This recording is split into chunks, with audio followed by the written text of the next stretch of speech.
The dust of Gibeon hung heavy in the twilight air, smelling of burning myrrh and the blood of 1,000 burnt offerings. On the rough-hewn stone altar, the flames licked the night sky, casting long, dancing shadows over the face of the young man kneeling before it. His name was Solomon. He was barely out of his youth, yet the heavy golden crown of Israel now rested upon his brow. He was the son of David, the legendary warrior king. But Solomon was no soldier. He had inherited a kingdom surrounded by fierce enemies, a restless populace, and a responsibility so immense it threatened to crush his spirit. As the fires died down to a deep, glowing crimson, Solomon fell into a fitful sleep. It was in the darkest hour of that night that the fabric of reality tore open.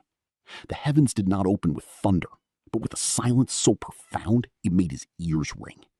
A light, pure and blinding, pierced his dream.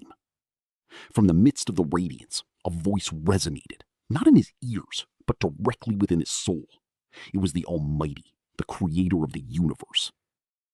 Imagine the sheer weight of that moment.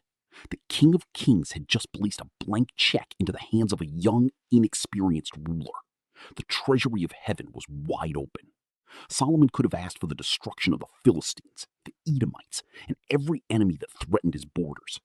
He could have asked for a lifespan stretching across centuries, or for mountains of gold that would make Israel the wealthiest nation on earth. But Solomon looked and For 7 long years, the holy mountain of Moriah in Jerusalem was transformed into a place of quiet, supernatural industry. King Solomon had set out to build a structure that was not merely a house of worship, but a physical anchor for the divine presence on earth, the grandest building in human history. To accomplish this, Solomon orchestrated a logistical marvel that spanned nations. He forged a deep alliance with King Hiram of Tyre, the ruler of the maritime superpower of Phoenicia. From the mist-shrouded mountains of Lebanon, tens of thousands of lumberjacks felled the ancient, majestic cedars, woods famed for their durability and an intoxicating sweet fragrance that could repel decay for centuries.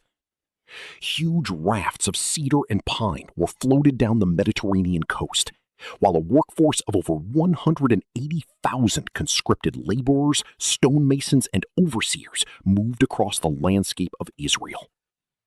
Yet, if you had walked past Mount Moriah during those 7 years, you would have encountered an eerie, beautiful phenomenon.